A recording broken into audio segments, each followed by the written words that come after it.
They promise to face the future together, accepting whatever may lie ahead. They have searched their hearts, their brains, their wallets, and their pasts, and they have resolved to be lifelong partners in this dance of life. I don't think I've ever met two people more perfect for each other. Never have I encountered a pair of beings who complement their counterparts so well, and nary would I dream to be bestowed upon with such a great honor to unite a love of such caliber, and also having it be so near and dear to my heart. The pair you see here, in my opinion at least, is somewhat of a fairy tale. In this era of online matchmaking, e-harmony, marriages solidified for no reason other than financial security or the dreaded, it's either me or nobody syndrome. No, this is one of the few true stories of high school sweethearts and an undaunted unison of pure love. They have chosen to enter the most hallowed of ceremonies together. No human ties are more tender, nor the vows more sacred than those you are about to assume. In the face of the chaos of everyday life, every wedding is a celebration of the human potential for goodness. It is a celebration of our ability to live and love in peace. And it is a gift to all those in attendance that they may live within the sanctity of their own vows. Right now, I'd like to ask something of everybody here. See, some people might think that a marriage is a commitment shared by only the two people that are about to share a last name, but it's not. As they prepare to join their lives, it is important to understand that everyone present has played a part in shaping the characters of Elea and Eric, and will play a vital role in their continuing lives. All of us, as a community, by being here today, are saying that we are committed to both of these two. We are dedicated to doing all that we can to make sure this is a lasting and loving union. Through whatever hardships may lie in the years to come, any aid or advice we can provide will be given. And thus we are here not only to witness their vows to each other, but also to bestow upon them our blessing. I ask all present, do you bless this couple and pledge, now and forever, to support and strengthen this marriage by upholding Eric and Elea with your love and concern? I do.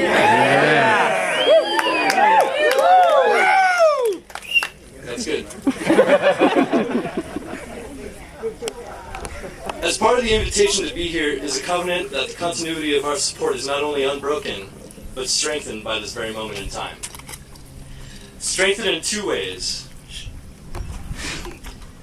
That we pledge here our counsel and love and support of both Elea and Eric as they move through their days as partners, that we continue through action and words to show them a mirror of themselves, both individually and together, at their best, just as they will do with each other.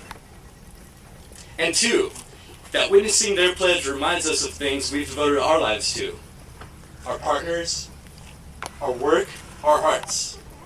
For a wedding is a reflection both between the betrothed, but also among the congregation. You may not feel very religious, but what we have here, in fact, is a congregation. I know this because I Googled it. Now, this is normally the part where you two would exchange vows, but since you've informed me that you have none, I'd like to take the time to say to each of you just what this means to me. Eric, we've been friends for what, 15 years? Something like that? Since the days of air filter,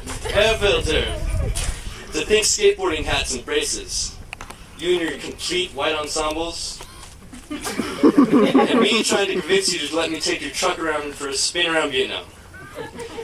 Together, we sold mountains of underwear from unsuspecting flea market vendors, snuck cigarettes after holiday dinners, detonated minor explosives in the swimming pool, and we also shot for that gorgeous engagement ring that adorns Elea's finger as we speak.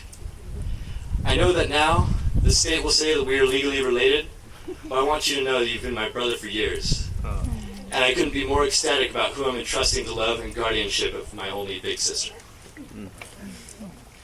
Elea, my beautiful, and beautifully named Elder Sis. The kindest, most caring, and selfless person I've ever met. You're always putting others' needs in front of your own, and make sure everyone is taken care of.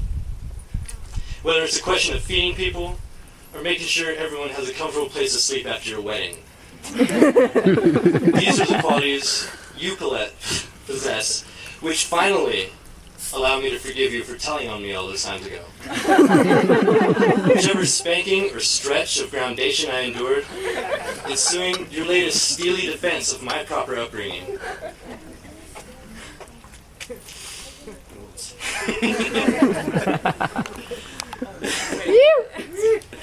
Pale by comparison when I look at the woman you've become. I love you, and thanks for looking out for me. Now, it was short and sweet. There's a rumor around here you guys have a couple of rings. And I'm sure everyone is anxious to get a gander at those. So let's grip them.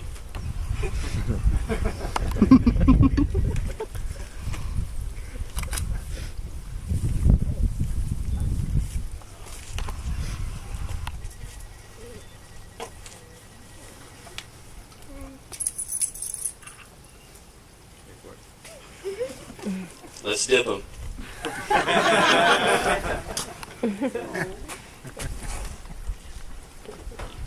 And slip them.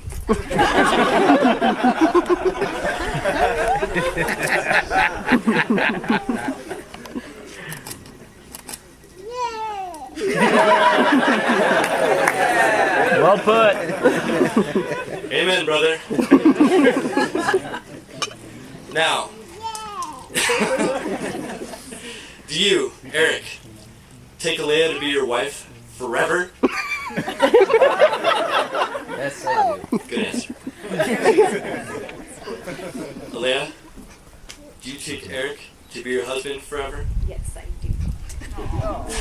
Well then, by the authority vested in me by the state of California, the Universal Life Church, and all those attendant, they now pronounce you husband and wife.